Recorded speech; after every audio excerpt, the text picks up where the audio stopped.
श्री स्वामी समर्थ. नमस्कार, मी नंदिनी. माझ्या यूट्यूब चॅनलवर तुमचं खूप मनापासून स्वागत करत आहे. तुमच्या मनातील सर्व चांगली इच्छा स्वामी महाराज पूर्ण करो ही स्वामींच्या चरणी प्रार्थना करते आणि आजच्या नवीन व्हिडिओला सुरुवात करते. 21 जुलैला म्हणजेच रविवारी आलेली आहे सर्वात मोठी गुरुपौर्णिमा. गुरुपौर्णिमा हा दिवस आपल्या गुरुबद्दल कृतज्ञता व्यक्त करण्याचा दिवस आहे. दरवर्षी आषाढ पौर्णिमेला गुरुपौर्णिमा ही साजरी केली जाते. या दिवशी अनेक जण भक्तिभावाने भगवान विष्णू आणि माता लक्ष्मीची पूजा करतात.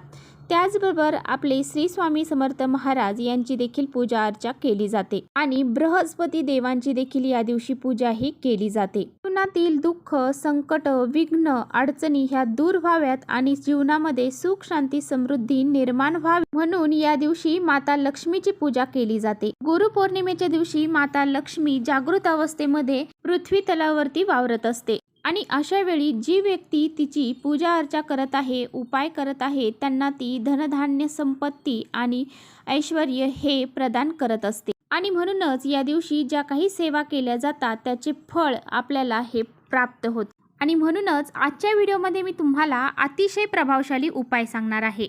आपल्याला आंब्यांच्या 11 पानांचा प्रभावी उपाय करायचा आहे. हा उपाय केल्यामुळे आपल्याला आपले जे काही आयुष्य आहे तर ते नक्की बदलून जाईल.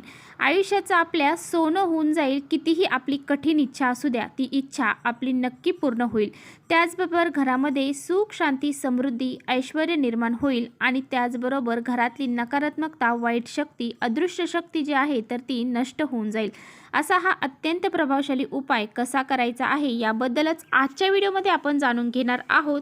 त्यामुळे तुम्ही कुठेही व्हिडिओ स्किप न करता शेवटपर्यंत नक्की बघा, जेणेकरून तुमच्यापर्यंत योग्य ती माहिती पोहोचेल. आपल्या चॅनलवर जर नवीन असाल तर चॅनलला लगेच सबस्क्राईब करा आणि असेच माहितीपूर्ण व्हिडिओ पाहण्यासाठी बेल आयकॉनलाही प्रेस करा, म्हणजे मी जेव्हा नवीन व्हिडिओ अपलोड करेन त्याचं नोटिफिकेशन सर्वात अगोदर तुम्हाला भेटेल आणि तुम्ही एकही व्हिडिओ मिस करणार. आणि पहा, कमेंट्समध्ये श्री स्वामी समर्थ किंवा मग ओम नमो भगवते वासुदेवाय नमः किंवा श्री गुरुदेव दत्त हे लिहायला विसरू नका. आणि व्हिडिओ जर तुम्हाला माहितीपूर्ण वाटला तर तुम्ही आपल्या मित्रपरिवारांसोबत शेअर देखील करा. तर पहा, आपला जो गुरुचरित्र ग्रंथ आहे त्यामध्ये असं सांगितलेलं आहे की एक वेळ ईश्वर कोपला तर गुरु वाचू शकतो, परंतु गुरु जर आपल्यावरती कोपला तर ईश्वर हा आपल्याला वाचू शकत नाही. आणि म्हणूनच आपल्याला आपल्यावरती गुरूंचा आशीर्वाद असणं हे खूप महत्त्वाचं आहे. आणि पहा, आपल्या सर्वांचे जे गुरु आहेत ते म्हणजे श्री स्वामी समर्थ महाराज. तर पहा, आपल्याला या गुरुपौर्णिमेच्या दिवशी आपले जे स्वामी समर्थ महाराज आहेत तर त्यांची फोटो जर तुमच्याकडे असेल तर त्यांची पूजा करायची आहे, फोटो स्वच्छ करून. त्याचबरोबर जर मूर्ती असेल तर मूर्तीवरती अभिषेक करायचा आहे. आणि पहा, आपले श्री स्वामी समर्थ महाराज यांच्या आवडीच्या वस्तू तुम्हाला त्यांच्या पूजेमध्ये अर्पण करायच्या आहेत. त्यांना हिना अत्तर आवडते तर त्यांच्या पूर्ण अभिषेक करून झाल्यानंतर त्यांच्या पूर्ण मूर्तीला तुम्हाला हिना अत्तर लावायचा आहे. त्याचबरोबर त्यांना चंदनाचा टिळा, त्याचबरोबर अष्टगंध हे सुद्धा खूप प्रिय आहे. आणि त्याचबरोबर त्यांना पिवळ्या चाफ्याची फुलं ही अतिशय प्रिय आहेत. त्यामुळे तुम्ही या दिवशी पिवळ्या चाफ्याची फुलं जर कुठे भेटली तर ते त्यांना नक्की अर्पण करा. नैवेद्यामध्ये त्यांना घेवड्याची भाजी खूप प्रिय आहे, त्यामुळे तुम्ही या दिवशी घेवड्याच्या भाजीचा नैवेद्य दाखवायला अजिबात विसरू नका. तर पहा, यासारखी आपल्याला साधी सोपी सिंपल अशी पूजा आपल्या स्वामींची करायची आहे. त्यानंतर तुम्हाला गुरुचरित्रामधला जो 15वा अध्याय आहे तो वाचायचा आहे. त्याचबरोबर स्वामी चरित्र सारामृताचा पूर्ण पाठ तुम्हाला या दिवशी करायचा आहे. स्वामींच्या 11 माळी जप तुम्हाला करायचा आहे. तारक मंत्रांचा तुम्हाला 11 वेळा पठण करायचं आहे. ह्या सेवा आपल्याला या दिवशी करायच्या आहेत. तर पहा, आपल्याला उपाय काय करायचा आहे. आंब्याचं जे झाड आहे तर ते आरोग्याच्या दृष्टीने अतिशय महत्त्वाचं आहे. या झाडाचं धार्मिक महत्त्व देखील खूप मोठं आहे. आपल्या ज्योतिषशास्त्रामध्ये सांगितलेलं आहे, जर आपण आंब्यांच्या पानांचे काही उपाय जर दर पौर्णिमेला केले तर त्याच्या जीवनामधल्या ज्या काही समस्या आहेत, अडचणी आहेत तर त्या नक्की दूर होऊन जातात. त्याचबरोबर वास्तुदोष दूर करण्यासाठी सुद्धा आंब्यांच्या पानांचा उपाय हा केला जातो. आंब्यांच्या पानांचा उपाय आपण आपल्या घरामध्ये जर केला तर व्यक्ती कर्ज आणि संकटातून मुक्त होतो. तर तुम्हाला तुमच्या घराची प्रगती होत नसेल, तुमच्या मुलांची प्रगती होत नसेल किंवा तुमच्या पतीची प्रगती होत नसेल तर तुम्हाला आंब्यांच्या पानांचा उपाय हा नक्की करायचा आहे. घरामध्ये आजारपण असेल, सारखे वादविवाद होत आहेत, भांडणं होत आहे, कलह होत आहे, पैसा घरामध्ये टिकत नाही, घरामध्ये कोणत्याही प्रकारचं शुभ कार्य हे घडून येत नसेल, मुलांचा विवाह हा जुळून येत नसेल, ह्या सर्व समस्यावर सर्वात महत्त्वाचा उपाय आहे तो म्हणजे आंब्यांच्या पानांचा उपाय. तर पहा, तुम्हाला गुरुपौर्णिमेच्या दिवशी आंब्यांची 11 पानं ही घेऊन यायची आहेत. ती स्वच्छ पाण्याने धुवून काढायची आहेत. त्यामध्ये गंगाजल टाकून जरी तुम्ही हे पानं धुवून काढले तरी चालते. ते चांगल्या प्रकारे पुसून घ्यायचे आहेत. यानंतर हळद आणि कुंकू याचा गंध तुम्हाला करायचा आहे आणि ते गंध केल्यानंतर आणि एका काडीने तुम्हाला त्या आंब्यांच्या पानावर कुंकवाच्या आणि हळदीच्या साह्याने एक स्वास्तिक काढायचं आहे. तर स्वास्तिक हे मांगल्याचं प्रतीक मानलं जातं आणि हे स्वास्तिक काढताना स्वास्तिकमधल्या 4 बिंदू साईडच्या त्या 2-2 लाईन आहेत तर त्या द्यायला अजिबात विसरायचं नाही. यानंतर तुम्हाला एक लाल धागा घ्यायचा आहे. जर तुमच्याकडे लाल कलरचा धागा नसेल तर तुमच्याकडे जो व्हाईट कलरचा धागा आहे तो घ्या. त्याला थोडंसं कुंकू तुम्हाला लावायचं आहे. त्यानंतर ही 11 आंब्याची पानं तुम्हाला त्या धाग्याला बांधायची आहे आणि एक तोरण आपल्याला तयार करायचं आहे.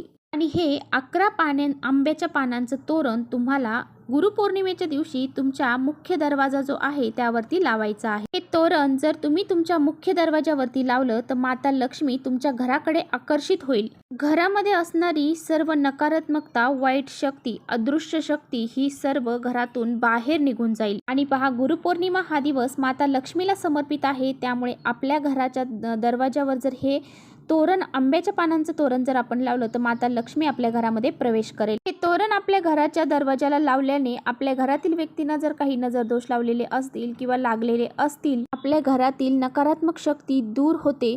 त्याचबरोबर काही नजर दोष लावलेले असतील ते सुद्धा दूर होऊन जातात. तसेच घरामध्ये सुख समृद्धी नांदत असते. त्यामुळे आपल्याला असं हे आंब्याच्या पानांचं तोरण आवर्जून आपल्या घराच्या मुख्य दरवाजावरती लावायचं आहे. हे तोरण गुरुपौर्णिमेला तुम्ही त्या चौकटीवर लावल्यानंतर तुम्हाला 2 दिवसांनी ते तोरण दरवाजावरून काढून घ्यायचं आहे. जर ते पानं पूर्ण वाळूस तर जर आपण आपल्या दरवाजावरती ठेवले तर आपल्या घरामध्ये परत नकारात्मकता ही येईल.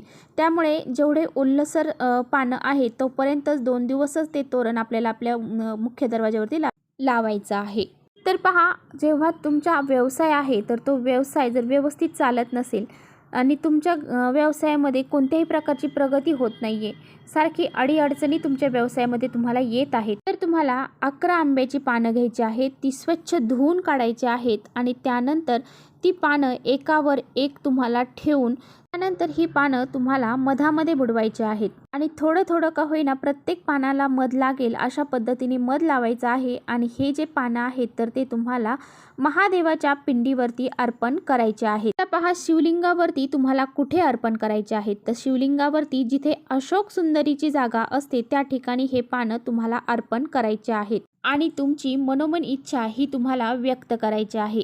या उपायाने तुमच्या पैशासंबंधित सर्व अडचणी ह्या दूर होऊन जातील आणि तुमच्या घरामध्ये सुख, शांती, समृद्धी ही निर्माण होते. त्याचबरोबर जर तुम्हाला जीवनामध्ये नेहमी अडीअडचणींना सामोरे जावे लागत आहे, तुमच्या जीवनामध्ये कायम अडीअडचणी ह्या येत आहेत, कोणतेही काम करायला गेले की त्याच्यामध्ये तुम्हाला यश प्राप्त होत नाही आणि तर तुम्हाला आंब्याच्या झाडाला पाणी अर्पण करायचं आहे.